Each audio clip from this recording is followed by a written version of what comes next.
अस्सलाम वालेकुम, this is Abdul Rahman. Welcome back. PSX player के प्लेटफॉर्म से मुखातिब हूँ। आई होप कि आप सब लोग खैरियत से होंगे।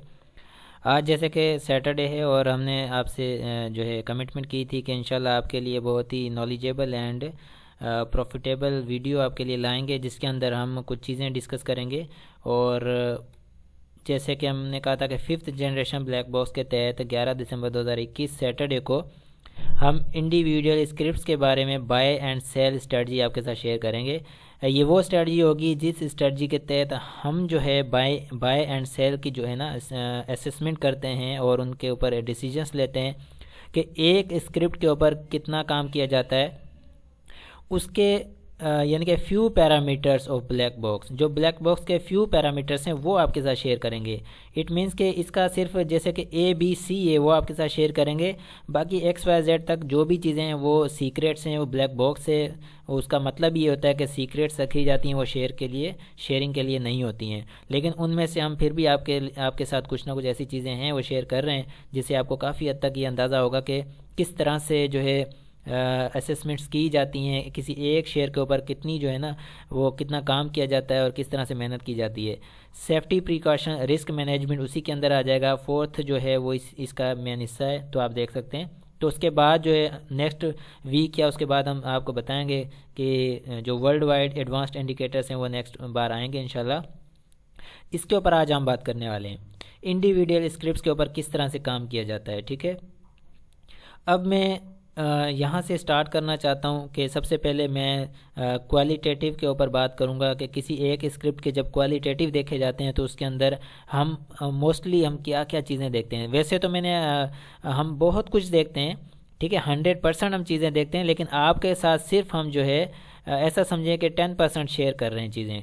तो बाकी सारी चीज़ें वो सीक्रेट्स हैं, वो हम किसी के साथ शेयर नहीं करते, लेकिन कुछ हिस्सा उसका आपके साथ शेयर कर रहे हैं। उससे आपको ये अंदाज़ा हो जाएगा कि अगर ये कुछ हिस्सा है तो बाकी सब क्या होगा। तो ठीक है, हम चलते हैं। सबसे पहले मैं फ़र्स्ट स्क्रिप्ट लेता हूँ। सरल कंपनी है, सरल कंपनी के क्वांटिटेटिव हम जो है देख लेते हैं कि किसी भी कंपनी के क्वांटिटेटिव जब देखे जाते हैं, जिसको हम फंडामेंटल्स कहते हैं, फंडामेंटल्स के अंदर बहुत सारी चीज़ें हैं। उसका सिर्फ एक हिस्सा है ये EPS, जिसको मैं अभी आपके सामने रख रहा हूँ। और इसके ऊपर बात करते हैं कि किसी भी स्क्रिप्ट की जब EPS देखी जाती है तो उसको देखकर जो फंडामेंटल पर काम करते हैं वो उसको अट्रैक्ट होकर बाइंग करते हैं। जैसे एक क्वार्टरली रिजल्ट आ गया, भाई ठीक है बहुत अच्छी EPS आई है, चलो भाई एंट्री कर लो, और एंट्री कर ली जाती है। ठीक है, अगर आप देखेंगे तो इस कंपनी की जो शुरू से लेकर आज तक बहुत ज़बरदस्त EPS आती रही है, बहुत यानी कि स्ट्रॉन्ग जो है फंडामेंटल कंपनी है ये।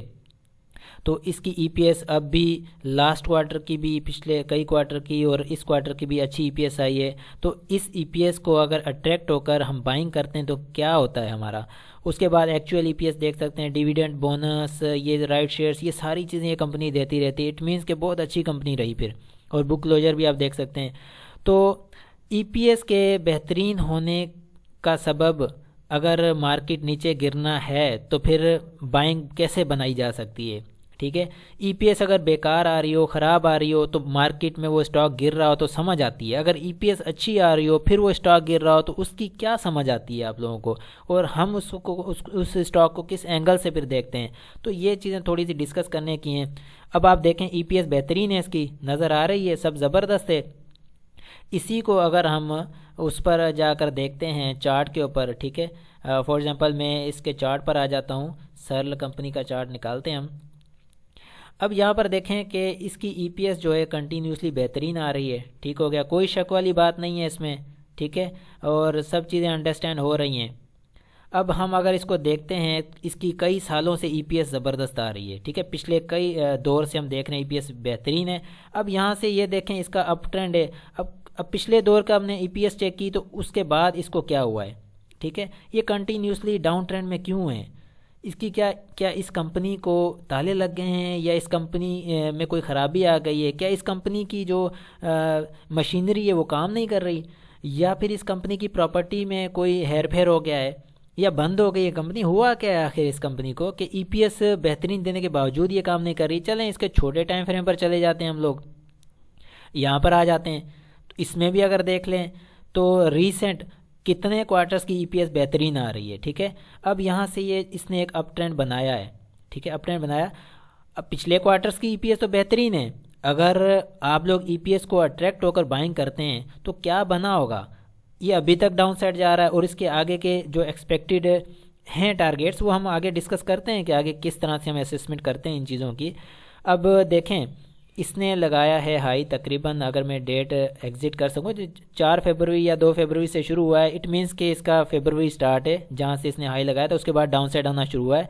तो आज 12 है, ठीक है, तो 8 महीने यानी कि 10 महीने हो गए, पूरा 1 साल होने वाला है कि ये स्टॉक कंटिन्यूसली डाउन साइड आ रहा है। आपके सामने ये देखें, तो ईपीएस इसकी क्या बता रही है, फंडामेंटल इसके क्या बता रहे हैं। आखिर ऐसी कौन सी क़यामत आ गई कि ये स्टॉक जो है 1 साल से नीचे आ रहा है, ईपीएस इसकी पॉजिटिव आ रही है। तो मैं जो आपके साथ कंटिन्यूसली जो चीज़ें शेयर करता हूँ ये वाली कि psychology of stock market cycle, ठीक है, फंडामेंटल जो मैं 10% आपको कह रहा हूँ, हम लोग जो हमारी टीम के मुताबिक हमारे जो डिसीजंस होते हैं उसके मुताबिक हम फंडामेंटल को 10% काउंट करते हैं। तो उस 10% को आप 100% काउंट करके आप एंट्रियाँ करते हैं, फंडामेंटल की बेस पर आप बाइंग सेलिंग करते हैं, तो फिर तो कमाल ही हो गया। फिर तो आपने मार्केट से पैसा भी निकाल लिया, फिर तो आपने सब कुछ कर लिया। इसका मतलब हुआ अगर फंडामेंटल के ऊपर काम करने लग गए तो मार्केट में तो कभी भी सर्वाइव नहीं किया जा सकता। अगर टेक्निकल इंडिकेटर्स पर जस्ट आप रिलाय करने लग गए तो वो भी 10% काउंट होते हैं, कोई फ़र्क नहीं है। अब साइकिल, जोन, स्पेल 80% काउंट किए जाते हैं, इसी के ऊपर सारी स्ट्रेटजीज बनती हैं। अगर साइकिल, जोन, स्पेल की डेप्थ में नॉलेज है, ठीक है, अपना सिस्टम मौजूद है, तो ये इंडिकेटर फंडामेंटल भी आपके साथ चलेंगे, आपका साथ देंगे। अदरवाइज़ ये चीज़ें आपका साथ नहीं देने वाली। अब साइकिल और जोन ये इसका नेगेटिव है, इस बेचारे स्टॉक का क्या कसूर है इसमें, ठीक है। हालांकि आप देख रहे हैं कि इसकी ईपीएस, इसके फंडामेंटल कितने स्ट्रॉन्ग है और ये नीचे क्यों आ रहा है। फिर असल में नॉलेज की कमी है, असल में हमें समझने और सोचने की ज़रूरत है कि हम आखिर किस बेस पर बाइंग सेलिंग करते हैं, हमारी स्ट्रेटजीज आखिर क्या हैं, ठीक है। ये तो हो गए इसके फंडामेंटल्स। और अभी मैं जाना चाहता हूँ स्क्रिप्ट की तरफ कि स्क्रिप्ट की पोजीशन को अभी हम चेक करते हैं। ये मैं शुरुआत कर चुका हूँ कि हम इंडिविजुअल स्क्रिप्ट को किस तरह से जांच करते हैं। आपने उसके देख लिए फंडामेंटल, स्ट्रॉन्ग फंडामेंटल रहे, ठीक है। अब हम इसके देख रहे हैं इसकी पोजीशन क्या रही है। ये डेली बेसिस का डेटा है और नीचे वीकली फिर मंथली आ जाएगा। डेली बेसिस के हिसाब से 12 दिन का डेटा है इसका। अब मैं इसको थोड़ा सा असेसमेंट इसकी कर रहा हूँ ये कि इसकी क्लोजिंग 135 पर आई है, रीसेंट क्लोजिंग अभी की, ठीक है। इसने ₹2 ₹7 तोड़े हैं। अब मैं ये देख रहा हूँ कि पीछे कंटिन्यूसली जो है ₹2.30, ₹9.90, ₹1.50, ₹6 ये तोड़ता हुआ आ रहा है। फिर एक दिन बीच में पॉजिटिव हुआ है, ₹2.30 सिर्फ इसने अपसाइड निकाले। उसके बाद फिर से ये डाउन साइड कंटिन्यू कर गया, ₹2 तोड़े, ₹3.04, ₹3.40 तोड़े, फिर ₹2.70 तोड़े फाइनली। तो इसका मतलब हुआ है कि ये नीचे नीचे ही जाता जा रहा है। ईपीएस से मेरा कोई लेना देना नहीं। ईपीएस अगर इसकी बेहतरीन आ गई है, स्टॉक नीचे जा रहा है, तो ऐसे फंडामेंटल को तो पकड़ के रद्दी की टोकरी में फेंक देना चाहिए जो आपको फ़ायदा ना दे सकें। अगर फंडामेंटल पर ही स्ट्रेटजी बनानी है तो मैं ये काउंट कर रहा हूँ कि ये 4-5 दिन से नेगेटिव, फिर एक दिन पॉजिटिव हुआ, फिर नेगेटिव। इट मीन्स कि ये हायर लो, फिर लोअर लो, लोअर लो, लोअर लो लगाता हुआ जा रहा है। इसका ट्रेंड नेगेटिव है। इसका साइकिल, इसका जोन, ये जोन अभी इसका नेगेटिव हो गया है, ठीक है। अब इसका साइकिल जो है वो किस साइड जा रहा है, जोन क्या कह रहा है, स्पेल क्या कह रहा है, उसको जांच करते हुए उसके ऊपर गहरी जो है डेप्थ में नॉलेज रखते हुए फिर आप डिसीजन लेते हैं स्टॉक की पोजीशन क्या है, एंट्री कहाँ बनती है, एग्जिट करना चाहिए, एंट्री करनी चाहिए, क्या करना चाहिए। स्टॉक्स ने बता दिया डेली बेसिस पर क्या पोजीशन दे रहा है। उसी डेली बेसिस पर हम ऑसिलेटर देख लेते हैं। अब ये ऑसिलेटर, मूविंग एवरेज, आरएसआई, ये जो बोलिंजर बैंड, स्टैंडर्ड डेविएशन, ये सारी जितनी भी चीज़ें यहाँ पर हैं ये हमारी अपनी कैलकुलेशन के मुताबिक यहाँ पर सेटल्ड हैं, ठीक है। आप लोग इन चीज़ों पर काम नहीं कर सकते क्योंकि आप लोग ग्राफ देखते हैं, चार्ट देखते हैं, वहाँ पर जो बाय डिफ़ॉल्ट आते हैं मूविंग एवरेज, ऑसिलेटर या आरएसआई, आप उनको देखकर काउंट किए जा सकते हैं चीज़ों को। हम यहाँ पर अपने मुताबिक बात कर रहे हैं, ठीक है। ऑसिलेटर ये है, मूविंग एवरेज 16 है, ठीक है। अब आरएसआई मैं बता देता हूँ, चलें आरएसआई आप बहुत लोग यूज़ करते होंगे, इसके ऊपर कैसे स्ट्रेटजी बन सकती है आपकी। आरएसआई 30.2 है। इट मीन्स के आरएसआई की जो अपर एंड लोअर लिमिट होती है वो 30 और 70 की होती है, यानी कि नीचे 30 है, ऊपर 70 है। 30 पर आ जाए तो इट मीन्स के ओवरसोल्ड मार्केट में दिखा रहा है आरएसआई कि ये स्टॉक ओवरसोल्ड है। ऊपर 70 के जाएगा तो ओवरबॉट हो गया। अभी की इसकी जो करंट पोजीशन है 135 पर क्लोजिंग है, ठीक है, और 30.2 इसकी जो है RSI की जो है इस वक्त क्लोजिंग है। इट मीन्स कि ये कह रहा है कि मैं ओवर सोल्ड हो रहा हूँ। तो अब RSI कहता है कि मेरे ऊपर भी थोड़ी सी नज़र रखो। अब RSI कहता है कि मैं और भी नीचे जा सकता हूँ, जिस तरह की कंडीशन बता रहा है ये स्टॉक डेली बेसिस पर डिस्काउंट हो रहा है, तो RSI भी डेली बेसिस पर डिस्काउंट हो सकता है। ये 30 से 20 भी जा सकता है, ओवर सोल्ड और मज़ीद हो सकता है। उसके बाद ये ओवर सोल्ड के बाद ये फ्लैट भी चल सकता है। तो ये हमें बता रहा है कि मैं काफ़ी गिर चुका हूँ स्टॉक के साथ, तो अभी मेरे ऊपर थोड़ी सी नज़र रखें, ठीक है। ये हो गया RSI। अब बोलिंजर बैंड की तरफ अगर हम देखते हैं तो 175 इसकी अपर लिमिट है और 135 पे इस वक्त इसकी क्लोजिंग है, तो ये बहुत ज़्यादा आगे है, ऊपर है, तो इसका हम सोच नहीं सकते। मिडल के बारे में हम सोच सकते हैं। मिडल जो इसकी मूविंग एवरेज है तो वो है 150, ठीक है, 150.9, 150 ये, यानी कि ऊपर अगर ये चलना चाहता है, कोई अच्छा कोई इसके अंदर कोई जो है ना मूव आ जाए, तो 135 से 150 ये टेस्ट कर सकता है। वो भी रेजिस्टेंस बनाएगा इस मिडल मूविंग एवरेज को। वहाँ से फिर ये अगर इसको टेस्ट नहीं करता है, नीचे जो लोअर लिमिट ये बोलिंजर बैंड दे रहा है वो 126 की है, 126.7। ये कहता है 126.7 इसके लिए बहुत आसान है टेस्ट करना, क्योंकि ये ऑलरेडी डे बाय डे ये टूट रहा है स्टॉक, और RSI जो है अपनी लोअर लिमिट के ऊपर जो है फ्लैट होने जा रहा है, और भी नीचे डिस्काउंट हो सकता है। और बोलिंजर बैंड की जो लोअर लिमिट है वो भी करीब है 126 है, तो 10 रुपये और इसको 9-10 रुपये तोड़ने हैं, तो 126 भी ये टेस्ट कर सकता है आराम के साथ, और इससे भी नीचे भी जा सकता है, क्योंकि जब भी लोअर लिमिट पर जाता है स्टॉक वो ड्रिल करता है। ड्रिल करेगा तो 126 से 120, 122, 24 इसके लिए क्या है। अब ये जो बोलिंजर बैंड की ये जो लोअर लिमिट है, इसका रेट आप अपने माइंड में रखें, क्योंकि आगे जो चीज़ मैं समझाने जा रहा हूँ बहुत ही इंटरेस्टिंग है।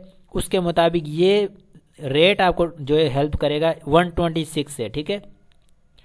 हमने जो स्टॉक भी देख लिया। अगर हम इसको वीकली बेसिस पर देखना चाहते हैं तो देखें, वीकली बेसिस पर ये कभी 2 रुपये, कभी 3 रुपये, कभी 1 रुपया गेन करता है। जब ये लूज़ करता है तो 9 रुपये करता है, 2 रुपये, 25 रुपये, 3 रुपये, 4 रुपये।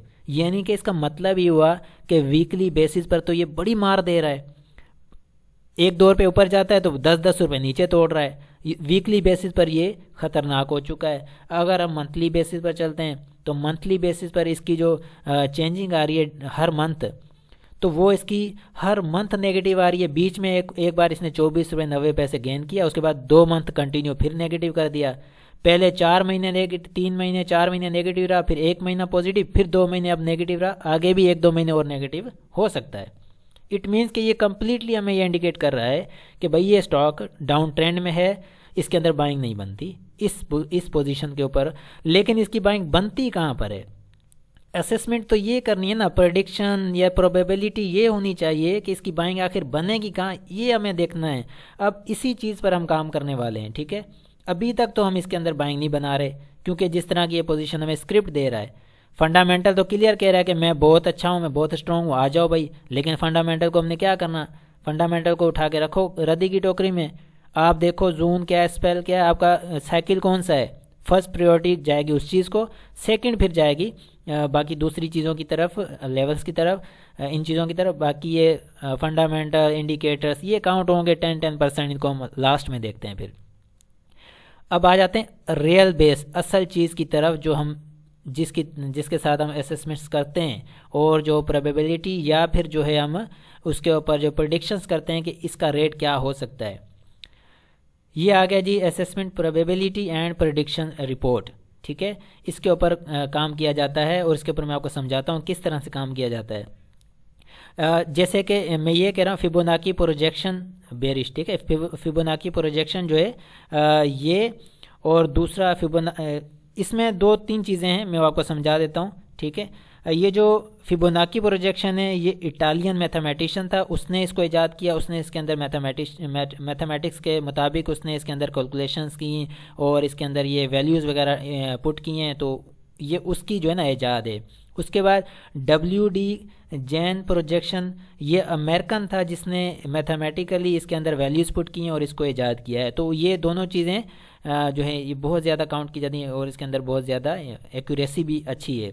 तो स्टॉक्स को पिक करने के लिए, और इनको ये क्योंकि हम जो है आर्टिफिशियल इंटेलिजेंस सॉफ्टवेयर बेस जो चीज़ें चला रहे हैं, उनके अंदर काम कर रहे हैं, ये उनके अंदर हमारे पास पुट हैं। ठीक है, हमारी पूरी टीम इसके ऊपर वर्क कर रही है अल्हम्दुलिल्लाह। बहुत 50 साल आगे की जो हम बात करते हैं वो ऐसे नहीं करते, हमारे पास रियली बेस चीज़ें हैं। ठीक है, ये मैं वो ABC आपको दिखा रहा हूँ।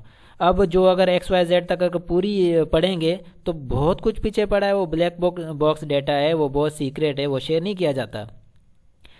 अब हम आते हैं असल बेस की तरफ कि ये कैसे जो है इसकी पोजीशन क्या है। देखें, सर्ल कंपनी की मैं आपको पोजीशन बताता हूँ।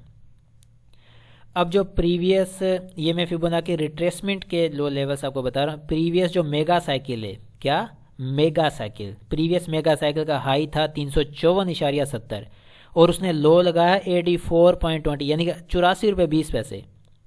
अब आप ये देखें इसने चेंज क्या किया है। इसके प्रीवियस मेगा साइकिल ने चेंज किया 270 रुपये 60 पैसे तोड़े हैं। हद होती है एक किसी स्ट्रॉन्ग फंडामेंटल और स्ट्रॉन्ग कंपनी की ये परफॉर्मेंस हो तो वहाँ क्या रह जाता है पीछे। बाकी परसेंटेज इसने 76% यानी कि 76.3% तोड़ा है इसने, पिछले जो इसका मेगा साइकिल जो इसका कंप्लीट हुआ है उसने। मुझे ये बताएं जो इसने 270 रुपये तोड़े हैं, किस बेस पर तोड़े हैं? क्या इस कंपनी में क्या बवाल आ गया था, कोई इसके अंदर कोई जो है मशीनरीज तबाह हो गई हैं या क्या हो गया था? डे बाय डे इसकी जो है प्रॉपर्टी में इजाफा हो रहा है, प्रॉपर्टी इसकी जो है ना उसकी वैल्यू बढ़ रही है। यहाँ तक कि अगर आप ये देखते हैं एक्सपोर्ट इंक्रीज हुई है $3 अरब इन 1 मंथ। हिस्ट्री पाकिस्तान की उठाकर देख लें, इतनी बड़ी एक्सपोर्ट जो है ना इंक्रीज कभी नहीं हुई। उसके अलावा रिजर्व्स जो है पाकिस्तान के $25 अरब जो है हिस्टोरिकल पाकिस्तानी डेटा है ये कि $25 अरब पहला कभी ऐसे नहीं हुआ। इतनी रिजर्व्स जो है ना इंक्रीज हुए हैं। उसके बाद जो है 2.5 मोर देन 2.5 बिलियन डॉलर्स जो है रेमिटेंस जो है ना हमारे जो अब्रॉड्स में जो हमारे काम कर रहे हैं लोग और जो जॉब्स करते हैं, जो वहाँ पर बिजनेस करते हैं, वो पैसा जो पाकिस्तान में भेजते हैं वो मोर देन 2.5 बिलियन है। इन चीज़ों के होने के बावजूद भी हमारी जो इकोनॉमी है वो हाईएस्ट रेट्स पर इस वक्त जो ट्रेड कर रही है इस दौर में। ये रिसेंट जो दौर है, ये हिस्टोरिकल डेटा आपको मैं बता रहा हूँ, क्या क्या नहीं हो रहा है पाकिस्तान में। लेकिन स्टॉक्स आपके ऐसे फंडामेंटल स्ट्रॉन्ग स्टॉक, इतने ज़बरदस्त स्टॉक वो परफॉर्म नहीं करे, वो नीचे के नीचे ही आते जा रहे हैं। वजह क्या है? देखें, वजह सिर्फ ये है कि आप एक ही जगह मार खाते हैं, कि आप इस जगह मार खाते हैं कि आपको पता नहीं है इसका साइकिल कौन सा है, इसका जोन कौन सा है, इसका स्पेल कौन सा है। सिर्फ इंडिकेटर उठा के लगा लो, फंडामेंटल देख रहे हो, वाह वाह ज़बरदस्त EPS आ गई, चलो भाई पैसा डाल दो, वो सारा डाउन साइड आ रहा है, वो तो गिरते जा रहा है। 1 साल हो गया गिर रहा है वो, क्या EPS पे आप बाइंग सेलिंग करते हैं। अब इसने 270 प्रीवियस मेगा साइकिल में तोड़े, उसके बाद 284 से ये उठाए, नया साइकिल बना है इसका, 221 का हाई लगाया इसने, उसके बाद इसका लो लगाया 134.70। इसने फिर अब का जो हमारा रिसेंट साइकिल जो है इसका हाई लो ये है 221 हाई 134 लो, इसमें इसने 86.4 86 रुपये 40 पैसे तोड़े हैं, जो कि 39% बनता है। इतने इतने अगर ये तोड़ते जाएंगे पैसे ये स्टॉक्स, तो क्या बनेगा फिर, कैसे चलेगा काम?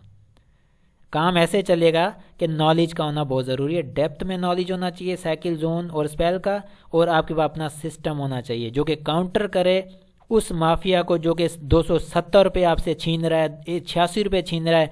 ये 86 रुपये कितने दिनों में आपके, कितने टाइम में आपके डिस्काउंट हुए हैं? ये रिसेंट 2-3 महीनों के अंदर, 2-3 महीनों में अगर 86 रुपये आपके डिस्काउंट हो रहे हैं तो क्या रह जाता है पीछे? कोई 10-15 रुपये की बात हो तो अलग चीज़ है, 100 रुपया आपका तोड़ रहे हैं 2-3 महीनों के अंदर, ये तो हालत है। अब ये होगी चीज़ें, ये परसेंटेज हो गई इसकी, ये अपना सर्ल कंपनी की। अगर अब हम ऊपर चलते हैं तो मैं आपको समझाता हूँ कि इसमें असेसमेंट कैसे की जाती है। हमारी पूरी टीम है जो क्वालिटेटिव पर अलग, क्वांटिटेटिव पर अलग बैठती है, रैशनल एनालिसिस अलग होती हैं, फिर फाइनल एक डिसीजन किया जाता है कि अब आ जाओ भाई, हमें किस रेट पर जो है ना इसकी जो है ना बाइंग करनी चाहिए, या किस रेट पर इसकी जो है ना हम एक्सपेक्ट करते हैं कि ये कहाँ कहाँ तक लगा सकता है आगे। जैसे कि फॉर एग्जांपल इस साइकिल का हाई रहा है 221, ठीक है, .1, लो इसका रहा है 178.4। अब ये 178.4 इसका लो रहा है इस साइकिल के, इसके जो है फिबोनाची प्रोजेक्शन के मुताबिक, ठीक है। ये रेट्स अलग, फिबोनाची प्रोजेक्शंस के रेट अलग आते हैं। रिट्रेसमेंट के रेट जो है ना वो फिर वो भी एक साथ ही, रिट्रेसमेंट हो गया, प्रोजेक्शन हो गया, ये रेट एक साथ आएंगे, इन दोनों के साथ ही होंगे, क्योंकि ये परसेंटेज के मुताबिक ये दोनों ठीक देंगे। लेकिन इनकी जो परसेंटेज है, जो इनके लेवल्स हैं, वो फिबोनाची रिट्रेसमेंट के अलग होंगे और WD गेन के अलग होंगे, ठीक है। प्रोजेक्शन के अलग होंगे, रिट्रेसमेंट के अलग होंगे। अब ये जो मैंने आपको नीचे लेवल्स दिए हैं कि इसका जो इस साइकिल का जो हाई है वो 221 रहा है, ठीक है, लेकिन ये इसका वो हाई है जो कि एडजस्टमेंट के बाद आता है। लेकिन अगर आप ग्राफ पर देखें तो आपको हाई दूसरा मिलेगा, क्योंकि वो बगैर एडजस्टमेंट के आता है, जो कि जैसे कि बोनस, डिविडेंड वगैरह ये चीज़ें सारी निकाल कर जो है वो नहीं देते, वो डायरेक्टली वहाँ पर आपको प्राइस देते हैं, वो डायरेक्ट होता है। लेकिन यहाँ पर एडजस्टमेंट होकर डेटा आता है, इसलिए 221 है इसका, ठीक है, हाई इस साइकिल का। अब आ जाते हैं हम असल बात की तरफ। इस सर्ल कंपनी की आज की क्लोजिंग क्या है? 135.10 है, ठीक है, 135 पर आज की क्लोजिंग है इसकी। अब ये फिबोनाची प्रोजेक्शन जो है, ये इसका मतलब क्या है? फिबोनाची प्रोजेक्शन और WD गेन प्रोजेक्शन, ठीक है, और Fibonacci retracement, WD gain retracement. अब ये मैं आपको एक चीज़ समझा दूं, बेरिश प्रोजेक्शन और बुलिश रिट्रेसमेंट, इन दोनों को मिलाकर जब असेसमेंट की जाती है तो फिर इनकी बाइंग साइड से जो है ना स्ट्रेटजीज बनाई जाती हैं। और इसी तरह से बुलिश प्रोजेक्शन और बेरिश रिट्रेसमेंट, इनको मिलाकर फिर जो है सेलिंग साइड से जो है ना स्ट्रेटजीज बनाई जाती हैं, ठीक है। ये चीज़ अपने माइंड में रखिएगा। और दूसरी चीज़, चलें आगे चलते हैं, ये किस तरह से लेवल्स हमारे पास निकल रहे हैं। अब देखें 135 आज की क्लोजिंग आ गई सर्ल की। अब ये हमें क्या कहता है? ये कहता है कि भाई इस फिबोनाची प्रोजेक्शन के मुताबिक 100% पर इसका 135 आ रहा है, ठीक है, 100% में इसका 135.8 का रेट आ रहा है। इसने जो 135.80 का रेट ये दे रहा है 100% पर, 135 पर इसकी क्लोजिंग आ गई। इट मीन्स कि 100% पर इसने हमें एक्यूरेट बता दिया कि ये रेट था इसका और इसकी क्लोजिंग भी इसी जगह आ गई, ठीक है। तो ये करेक्ट हो गया कि ये चीज़ तो हमें क्लियर कर रही है कि आपका स्टॉक ठीक जा रहा है। उसके बाद कहता है कि 161.8 पर इसका 109 का रेट आ रहा है।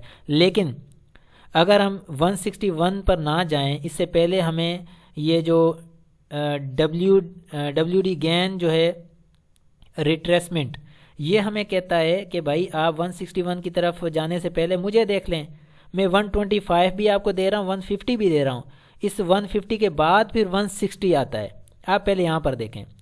तो ये कहता है कि भाई मैं यहाँ पर आपको जो रेट दे रहा हूँ वो मैं 125 का आपको 30 का दे रहा हूँ और 150 का आपको 125 का दे रहा हूँ, कि 109 पर ना जाएं, ये 161 तो अभी दूर है, इससे पहले आप 150 पर आ जाएं।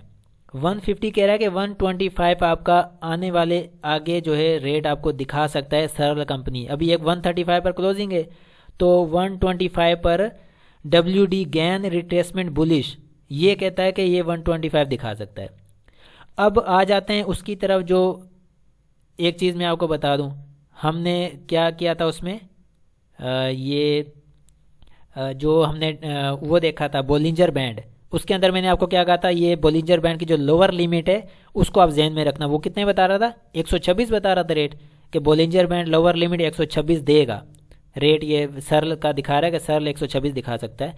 इसी तरह से WD गेन रिट्रेसमेंट कहता है कि ये 125.40 दिखा सकता है, 125 ये दिखा सकता है, ठीक है। और ये कहता है कि 135 तो लगा चुका है ये। अब इसी तरह से ये कहता है कि 23.6% जो है 124.70 दे रहा है, कि अगर ये 135.8 से गिरता है नीचे तो ये इस फिबोनाची प्रोजेक्शन बेरिश के मुताबिक ये कहता है कि 124 ये आगे आने वाला रेट नीचे की तरफ दे सकता है। ये प्रोबेबिलिटी इसकी ज़्यादा हैं, ये इसकी प्रेडिक्शंस हैं। इसी के मुताबिक फिर हम अगर ये देखें कि WD गेन प्रोजेक्शन बेरिश कहता है कि 25% पर ये 136 का रेट देगा। अभी क्या है, इसकी क्लोजिंग जो है, इसकी क्लोजिंग आई है 135 पर। इट मीन्स कि ये ये जो कहता है कि 25% 136 देगा, इससे नीचे की क्लोजिंग अभी आ चुकी है 135 की, इट मीन्स कि ये भी वैलिड हो गया। अब ये नेक्स्ट हमें कहता है कि आगे चलकर ये आपको और भी नीचे के रेट देगा, वो कहाँ के देगा, फिर आगे चलते फिबोनाची रिट्रेसमेंट बुलिश की तरफ। ये कहता है कि ये आपको तकरीबन 161 पॉइंट, अब देखें 100% जो है फिबोनाची रिट्रेसमेंट बुलिश भी कहता है कि 100% में इसका जो है 136 का रेट है।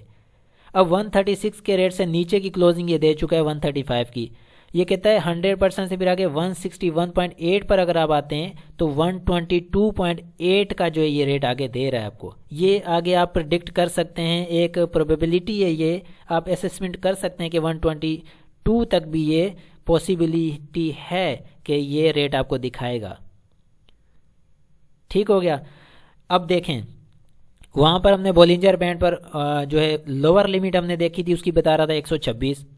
यहाँ पर ये WD गेन रिट्रेसमेंट बुलिश ये कहता है कि 125 तक ये आ सकता है सर्ल कंपनी का रेट जो है, और ये फिबोनाची रिट्रेसमेंट बुलिश ये कहता है कि ये 122.8 दिखा सकता है।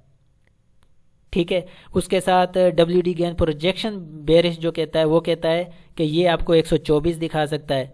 136 इसने 125% का दिखा दिया है, उससे नीचे क्लोजिंग भी आ गई। अब आगे 25% ये 124 भी दिखाएगा। इसी के साथ फिबोनाची प्रोजेक्शन बेरिश कहता है कि इसने जो है 135.8 100% तो दिखा दिया है। अब आगे जब ये आएगा ये फिबोनाची प्रोजेक्शन बेरिश के तहत 23.6% ये दिखाएगा 124.7%, 124 से 70 पैसे। इट मीन्स ये 124 बता रहा है, ये भी 124 बता रहा है। ये कहता है कि ये 122 भी दिखा सकता है, ये कहता है 125 भी दिखा सकता है। और फिबोनाची कह रहा हूँ, वो जो अपना बॉलिंजर बैंड वो कहता है 126 दिखा सकता है। तो आप मुझे ये बताएं, ये WD गेन प्रोजेक्शन बेरिश ये कहता है 124, उसके बाद 33% अगर आप देखते हैं तो 120 भी दे सकता है।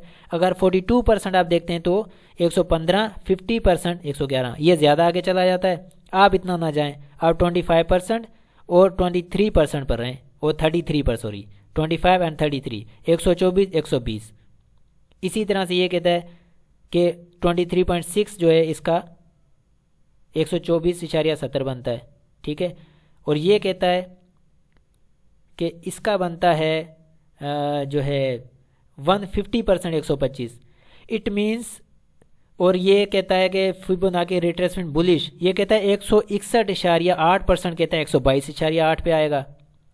125, 122, ठीक है, उसके अलावा 124, 120, ठीक है, उसके अलावा 124, ये सारे कह रहे हैं कि 120, 118, 124, 125 ये रेट सर्ल कंपनी आपको आने वाले टाइम में दे रही है। ये किस तरह कंफर्म कर रहा है? ये कहता है प्रोबेबिलिटी है एंड प्रेडिक्शन से हमारी ये कि ये रेट आपको मिलेंगे।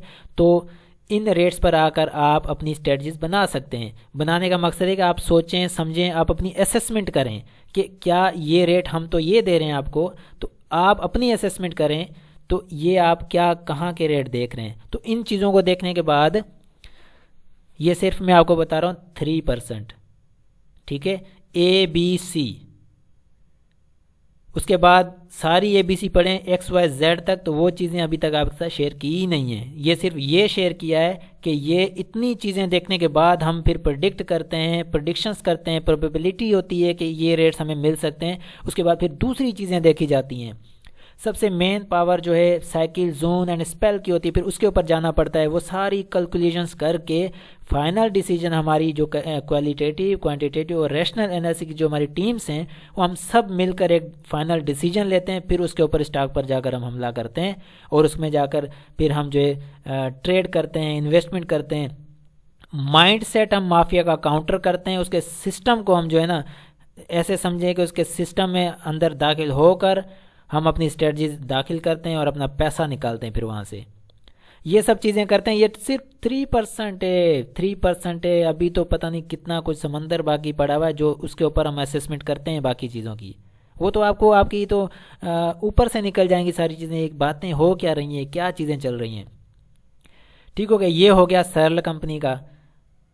अब इसके बाद आ जाता है हमारे पास दूसरा ऑप्शन।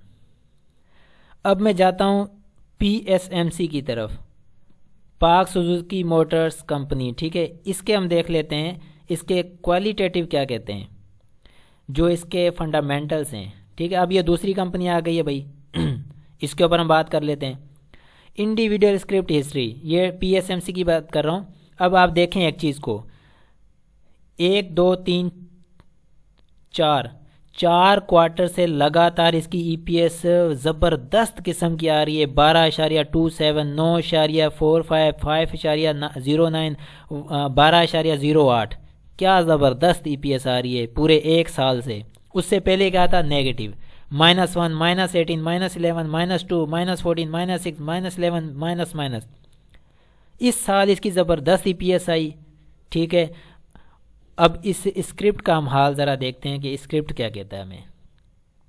PSMC है ना, आपके भी ज़रा दरो दिमाग खुल जाएंगे कि चीज़ें कैसे क्या होती हैं। मार्केट है, मार्केट कोई मजाक नहीं है, पैसा लगता है सबका, और बंदे लोग पागल भी होते हैं और हॉस्पिटल्स में भी दाखिल होते हैं। ऐसे बंदे हमसे कांटेक्ट करते हैं कि हम मेंटली तौर पर बहुत डिस्टर्ब है, हम कुछ भी कर सकते हैं। फिर हम उन्हें हौसला भी देते हैं, उन्हें समझाते भी हैं, ठीक है मार्केट है, आप हौसला रखें, कोई नहीं। लेकिन हकीकत है ये, देखें पिछले एक साल से EPS PSMC की अच्छी आ रही है, उससे पहले नेगेटिव आ रही थी। जब नेगेटिव आ रही थी तो आपका स्टॉक कितना ट्रेंड बना रहा है अपसाइड का, ठीक हो गया। जब इसकी EPS पॉजिटिव आना शुरू हो गई है तो ये स्टॉक आपका कहाँ जा रहा है, नेगेटिव जा रहा है। क्या हद नहीं हो गई है यार, ये तो हद हो गई है, बहुत ही ज़्यादा हद हो गई है कि जब EPS आपकी पॉजिटिव आ रही है स्टॉक आपका नीचे जा रहा है, जब EPS नेगेटिव थी तो स्टॉक ऊपर जा रहा था। फंडामेंटल वाले तो आए ज़रा हाजिर हों भाई, मुझे बताएं ये क्या है। या फंडामेंटल तौर पर, फंडामेंटल आप देखते हैं किसी भी मार्केट के, किसी भी स्टॉक के, कि आप ऐसे काम करेंगे फिर। अगर आपको स्पेल, आपको जोन, आपको साइकिल की अगर समझ नहीं है तो कैसे काम करेंगे फिर। मैं ऐसे ही नहीं कहता, ठीक है, ये मेरी टीम या मेरा मैसेज ऐसे ही नहीं है कि फंडामेंटल सिर्फ 10% काउंट होते हैं, इंडिकेटर्स भी 10%, बाकी सब जोन, साइकिल, स्पेल होता है। Try to understand these things, otherwise you can not survive in the stock market, this is reality. Script की तरफ चलते हैं। ये देखें, ये हमारे पास स्क्रिप्ट है, PSMC का है, ठीक है। इसको ज़रा सा हम एनालाइज कर लेते हैं कि हम इसके अंदर स्ट्रेटजी किस तरह से बना सकते हैं। अब देखें डेली बेसिस पर, ये 12 दिन का डेली बेसिस का डेटा है, ठीक है। हाई लो क्लोज इसकी चेंज ये। अब आप ये देखें, ये नेगेटिव आ रहा है, 13 रुपये नेगेटिव कर रहा है, 1 रुपया पॉजिटिव, 8 रुपये पॉजिटिव, 4 रुपये, 1 रुपया, फिर ये 4 8 1 ये पॉजिटिव करता है, फिर 8 रुपये नेगेटिव, फिर 5 रुपये नेगेटिव, 2 दिन कंटिन्यूसली नेगेटिव परफॉर्म कर रहा है। आज की इसकी क्लोजिंग आई है 215 रुपये। इसका मतलब ये 4 रुपये अगर ऊपर जाता है तो 8 रुपये नीचे जाता है, 1 रुपया ऊपर जाता है तो 5 रुपये नीचे जाता है। इट मीन्स इसका नेगेटिव ट्रेंड है, लोअर लो लगा रहा है। ऑसिलेटर इसका 37, मूविंग एवरेज 84, 48, RSI 40, RSI में अभी भी बहुत स्ट्रेंथ है नीचे आने की, 40 पर है। जब ये ओवरसोल्ड होगा 20 पर आएगा तो क्या होगा, इस स्टॉक का क्या हो सकता है फिर। अपर मिडल लोअर लिमिट्स 215 पर इसकी क्लोजिंग है, 213 इसकी लोअर लिमिट है। इसको ये तोड़ते हुए और भी नीचे जाते हुए इसके लिए कोई प्रॉब्लम नहीं आएगी। मिडल लिमिट इसकी 224.9 की है, 215 पर है। अगर 10 रुपये ऊपर जाएगा तो रेजिस्टेंस का सामना करना पड़ेगा, और नीचे इसको जो लोअर लिमिट है, लोअर लिमिट कभी भी सपोर्ट, गिरती हुई मार्केट में सपोर्ट काम की नहीं होती, उससे नीचे जाएगा, जा सकता है, मे बी पॉसिबल, बहुत कुछ हो सकता है। 213 तो है ना, 215 है, 213 है, 210 200 तक आ सकता है, इससे भी नीचे भी मे भी पॉसिबल जाए। लेकिन हम असेसमेंट करेंगे, हम उस पर वर्किंग करेंगे, क्या पॉसिबिलिटीज़ हैं, क्या प्रोबेबिलिटी हैं, क्या इसकी प्रेडिक्शंस हैं, वो तो हम देखेंगे ना पहले। अगर हम आ जाते हैं इसके फिबोनाची रिट्रेसमेंट की तरफ, असल चीज़ तो यही है ना जो हम अभी देख रहे हैं। अब आ जाते हैं यहाँ पर, देखें एक चीज़ समझिएगा, इसका हाई लगा प्रीवियस मेगा साइकिल का 888.8, लो इसने लगाया 119। ओ हो, क्या लो है और क्या हाई है। चेंज कितना हुआ है, 770 रुपये। प्रीवियस मेगा साइकिल में 770 रुपये तोड़े हैं इस साहबजादे ने, 86% डिस्काउंट हुआ है। क्या लगता है आपको इसको देखकर, क्या ये कंपनी तबाह हो गई है, ताले लग गए हैं? क्या कंपनी जो है ना गैर रजिस्टर हो गई है? क्या कंपनी डिफ़ॉल्ट कर गई है? इतनी ज़बरदस्त कंपनी की ये परफॉर्मेंस। फंडामेंटल तो 1 साल से अच्छे आ रहे हैं भाई। फंडामेंटल वाले कहाँ हैं भाई? वो आ जाएं ज़रा। 370 इसका रीसेंट साइकिल जो है, 119 से ये चला, 370 लगाया अभी का जो ये साइकिल है उसका हाई, फिर 200 इसके इस साइकिल के लो लगाया है। ये एडजस्टेड डेटा है, ठीक है। 170 डिस्काउंट किया है इसने, चेंज इसके अंदर 170 रुपये आया, 170 रुपये टूटा है, 45%। 45%, ठीक है।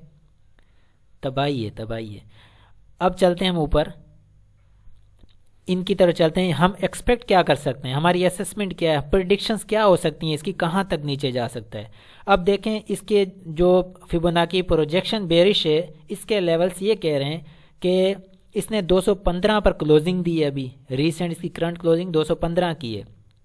ये WD जैन रिट्रेसमेंट बुलिश कहता है कि इसका जो है 67% 201 रुपये बनता है। इट मीन्स के 67% ये इसका जो एक्यूरेट जो अभी की इसका जो लो लगा है वो इसने दिखा दिया, 67% इसका बनता है। अब 67 के बाद ये कहता है 75% ये टेस्ट कर सकता है, इस 200 के लो को तोड़ के 181 तक आ सकता है, ठीक है। और ये कहता है 192, ये कहता है कि 423.6% पे मैं इसका रेट दे रहा हूँ 192 का। हम फिर आ जाएंगे WD प्रोजेक्शन के अंदर, और इसके अलावा फिर आ जाएंगे हम WD रिट्रेसमेंट बुलिश के अंदर, ठीक है। हम ये बेरिश और बुलिश का जब हम देखते हैं तो फिर हम बनाते हैं बाइंग साइड से स्ट्रेटजी।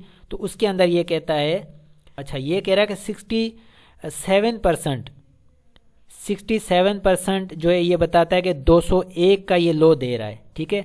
हालांकि इसने जो अपना लो लगाया है वो 200 का लगाया है, ये वाला 200 का, जो कि ऑलरेडी मैं आपको दिखा सकता हूँ। देखें ये इस जो रीसेंट साइकिल है उसका 200 का लो ये इसने लगाया है। इसी में ये कहता है कि 200 का लेवल जो ये दिखा सकता है, जो कि इसने दिखाया इस वाले ने 201 का। उसके बाद ये ऊपर चला गया, अब ये कहता है कि 75% ये देगा 181 का, ठीक हो गया।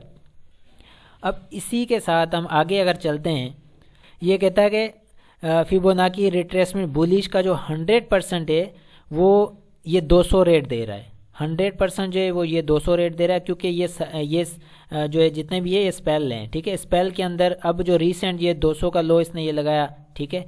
200 के लो के बाद ये हाई लगा के आया अपना 255 का। अब 200 का इसने जो लो लगाया ये वाला 100% पर आकर लगाया। हम आ जाएंगे इसके ऊपर 75 के ऊपर, ठीक है। 67 पर इसने लगाया 201, 200 ये लगाया, इसने 100 पर लगाया, इसने 67 पर लगाया। अब ये कहता है कि 100 के बाद 75 पे आते हैं, तो ये हमें रेट दे रहा है 181 पर, यानी कि 181 का रेट ये हमें आगे दिखा रहा है नीचे की साइड पर। अब जो हम चीज़ देख रहे हैं 181 पर हम एक असेसमेंट कर रहे हैं इस चीज़ की कि 181 हम देख सकते हैं। इसके बाद अगर हम यहाँ पर आ जाते हैं, 25% ये 200 का रेट दे रहा है, जो कि इसने लो अपना लगाया है, ठीक है। 25% कहता है कि 25 के बाद 33 की तरफ जाते हैं तो आपको 195 का रेट मिलेगा। उसके बाद अगर 42 की तरफ अगर आप जाते हैं तो 189 का रेट मिलेगा। कहता है कि अगर 50% तक आप जाते हैं पीछे तो आपको 183 का रेट मिल सकता है बड़ी आसानी के साथ, ठीक है। WD प्रोजेक्शन बेरिश ये कहता है कि 183 आपको रेट मिल सकता है आसानी के साथ 50% पर। और ये WD जैन रिट्रेसमेंट ये कहता है कि 75% पर आपको रेट मिल सकता है 181 का। ये 181 दे रहा है, ये 183 दे रहा है, ठीक है। और इसके अलावा हमें ये कह रहा है फिबोनाची प्रोजेक्शन बेरिश ये कह रहा है कि हम आपको 183.5 ये रेट दे रहे हैं 50% पर। ये 50% पर 183 का दे रहा है। और ये कहता है कि 75% पर हम आपको 181 का दे रहे हैं, ठीक है। और यहाँ पर ये कहता है कि 50% पर हम आपको 183 का दे रहे हैं। ये 50% 183, ये भी 50% 183, ठीक है। उसके बाद 189 भी दे रहा है 42 पर ये आकर, ठीक है। ये जो है अपना 75 पर 181 का दे रहा है। इसका मतलब ये हुआ कि हम यहाँ पर असेसमेंट क्या कर सकते हैं ठीक है। असेसमेंट हम ये कर सकते हैं, ये भी हमें कह रहा है कि 183, ये हमें कह रहा है 189, 183, ये हमें कह रहा है कि 181। इसका मतलब ये हुआ कि ये 2-3 जगह से हमें एक ही 181, 183, 189 ये रेट मिल रहे हैं। अगर इसकी 215 पर क्लोजिंग है इस वक्त, तो 181, 183, 189 ये रेट तो फिर हमें आसानी के साथ मिल रहे हैं, क्योंकि एक जगह से नहीं, हमें प्रोबेबिलिटी हमारी बढ़ रही है। हमें ये भी बता रहा है, नीचे ये भी बता रहा है, ये भी सब बता रहे हैं कि 181, 183, 189 ये हम आप टेस्ट कर सकते हैं रेट्स। इसका मतलब ये हुआ कि हमें बहुत ज़्यादा हेल्प यहाँ से मिल गई एक डिसीजन लेने के लिए कि ये चीज़ें आगे आने वाले दिनों में हम फेस कर सकते हैं उसको। अब ये चीज़ें हम एक साइड पे रख के फिर हम चले जाएं साइकिल, जोन और स्पेल के ऊपर, उसकी हम सारी जांच पड़ताल करेंगे वो क्या चीज़ें कहती हैं। फिर हम फंडामेंटल की तरफ चले जाएंगे, फिर टेक्निकल इंडिकेटर्स की तरफ चले जाएंगे, फिर जो हमारे ब्लैक बॉक्स डेटा के मुताबिक जो सीक्रेट जो हमारी जो चीज़ें हैं फिर उनकी हम देखेंगे असेसमेंट्स क्या हैं, वो प्रोबेबिलिटी कौन कौन सी दे रही हैं, वो प्रेडिक्शंस क्या कर रही हैं। सब को मिलाकर फिर हमारी क्वालिटेटिव, क्वांटिटेटिव और रैशनल एनालिसिस पर जो टीम है वो मुकर्रर होती है। फिर वो आकर एक डिसीजन लेती है, फिर हमें किन रेट्स के ऊपर फिर आकर हमें जो है काम करना चाहिए और क्या क्या प्रेडिक्शंस हम कर सकते हैं, क्या प्रोबेबिलिटी यहाँ पर इस वक्त हम देख सकते हैं। ये सारी चीज़ें, ये सारे प्रोसेस होते हैं, उसके बाद जाकर फिर कोई जो है डिसीजन लिया जाता है। और देखें जी, इन स्ट्रेटजीज़ के ऊपर ये जो भी चीज़ें होती हैं इनके ऊपर जब काम किया जाता है इसके तो मेहनत भी होती है, एक तो नॉलेज का होना ज़रूरी है, बाकी उसके बाद बाकी सारी चीज़ें आ जाती हैं। लेकिन लोगों के कुछ क्वेश्चंस भी ऐसे होते हैं जो अजीब व गरीब से होते हैं कि आप अपनी जो है वो शेयर करें कि आपकी बाइंग सेलिंग की क्या पोजीशन है, ये कोई क्वेश्चन करने वाले होते हैं। चलें, एक चीज़ है, मैं आपके साथ एक चीज़ शेयर करता हूँ। जो प्लेयर होता है ना, उसे खुद को साबित करने की कोई ज़रूरत ही नहीं होती है, ठीक है। जो खिलाड़ी होता है उसे लोगों की नहीं बल्कि लोगों को उसकी ज़रूरत होती है। ये तो माइंड में एक चीज़ होनी चाहिए, उसे लोगों को बोल वचन देने की कोई ज़रूरत नहीं होती, वो अपना कमाल दिखाता जाता है, वक्त के साथ साथ सच्चा साबित हो जाता है, ठीक है ना। तो चीख कर बोलने की ज़रूरत नहीं है, सोशल मीडिया पर ये चीज़ें डालने की ज़रूरत नहीं पड़ती हैं कि ये भाई हमारी बाइंग है, ये सेलिंग है। इन चीज़ों, ये सब बेवकूफ़ करने वाली बातें होती हैं। देखें, उनमें से मैं एक चीज़ अगर आपको बताऊं कि हम उनमें से नहीं हैं जो 20-20 स्टॉक बाय करवाएं और जिनमें से 2 स्टॉक जो है प्रॉफिट करें, बाकी जो है ना 18 जो है स्टॉप लॉस हिट हों उनके, ठीक है। और उसके बाद 2 स्टॉक उठा के सोशल मीडिया पे हम रखें कि भाई ये देखें जी हमारे ये 2 स्टॉक बड़े परफॉर्म किए हैं, इन्होंने ये प्रॉफिट दिया है। भाई आप बाकी 20 भी तो उठा के रखो, लेकिन हम उनमें से नहीं हैं, ठीक है। अगर हम काम करते हैं हम पूरी एक्यूरेसी के साथ करते हैं और अल्हम्दुलिल्लाह मैं इस चीज़ पर अल्लाह का शुक्र अदा करता हूँ कि हमारी ट्रेड्स ज़ाया नहीं जाती, अल्हम्दुलिल्लाह। हम बहुत अच्छे हैं अपनी जगह और बहुत ज़बरदस्त काम कर रहे हैं, ठीक है। हमारे जो हमारे साथ मेंबर्स काम कर रहे हैं उनसे पूछें वो कितना खुश हैं। आप बहुत लोग जो है ना, आप में से बहुत लोग ऐसे भी हैं जो माफिया को पैसा देने के लिए फ़ख्र महसूस करते हैं, खुश होते हैं कि हम माफिया को पैसा दे रहे हैं। ज़बरदस्त भाई, सही जगह पैसा लगाने में बहुत तकलीफ़ होती है कि कोई हमसे 2 ले ना ले, बस माफिया को देना है, उनका पेट भरना है और ज़ोरदार भरना है, कोई उसमें हिचकिचाहट भी नहीं होती है। माफिया मारता भी है, लूटता भी है, घुमा घुमा के पटकता भी है, वहाँ सब खुश हैं। जो डॉक्टर माफिया के ज़ख्मी किए हुए बंदे की मरहम पट्टी करता है, उसे सुकून पहुँचाता है, तकलीफ़ उसकी दूर करता है, खुशियाँ देता है और ज़ख्म भरता है उसके साथ बड़े बड़े हिसाब किताब के रजिस्टर खुल जाते हैं। हाय अफसोस, ए इंसान तो बड़ा ही नाशुक्र है। लेकिन अल्लाह ताला कुरान में फरमाता है फ़इन्नमल उसरि युस्रा, हर मुश्किल के पीछे आसानी है, ठीक है। मैं उम्मीद करता हूँ कि आप लोग इंशाल्लाह जल्द जो है इन चीज़ों को समझेंगे भी, इन चीज़ों पर काम भी करेंगे और हर मुश्किल के पीछे आसानी है, इंशाल्लाह आसानियाँ भी आएंगी। लेकिन गौर व फिक्र करें, जो है आप अपग्रेडेशंस करें, वैल्यू एडिशंस करें, एक जगह ना बैठे रहें, ठीक है। अपने आप को थोड़ा सा प्रोफेशनल वे के साथ एक इन्वेस्टमेंट की तरफ आएँ। बोर्ड फ्लक्चुएशन पर बाइंग नहीं होनी चाहिए, टिप पर बाइंग नहीं होनी चाहिए, न्यूज़ अट्रैक्टिव बाइंग नहीं होनी चाहिए। आपकी प्योर इन्वेस्टमेंट होनी चाहिए, सही जगह पर हो, लेकिन नॉलेज के साथ हो, एक नॉलेज भी आ जाए ना, फिर सिस्टम के साथ हो। सिस्टम होना बहुत ज़रूरी है, वो सिस्टम जो काउंटर करे माफिया के माइंडसेट को और उनके ऊपर हावी हो जाए और उनकी स्ट्रेटजीज के अंदर में से पैसा निकाल कर लाए। इसको कहते हैं सिस्टम के साथ काउंटर करना, और फिर उसके ऊपर काम भी करना और ज़बरदस्त तरीके के साथ करना। अल्हम्दुलिल्लाह हम उसी हम जो है ना उसी रो में दाखिल हैं, उसी के ऊपर हम काम कर रहे हैं। और ऐसे ही हम 50 साल आगे नहीं बैठे, हम 50 साल आगे का सिस्टम लेकर नहीं बैठे हुए हैं, ऐसे ही हम उस पर काम कर रहे हैं और हम उसी के साथ जो है ना बड़े खुश भी हैं, बड़े तरीके के साथ सलीके के साथ काम भी कर रहे हैं और सबको हम फ़ायदा भी दे रहे हैं अल्हम्दुलिल्लाह। आई होप कि इस वीडियो से आपको काफ़ी जो है ना ये नॉलेज मिला होगा कि इतना आसान नहीं है मार्केट से पैसा निकालना, बहुत जतन बहुत कुछ करना पड़ता है। उसके बाद जाके फिर एक स्टॉक के ऊपर काम करना पड़ता है, एक स्टॉक के लिए कितने जतन कितनी मेहनतें करनी पड़ती हैं, फिर जाके वो स्टॉक आपको पैसा निकाल के देता है।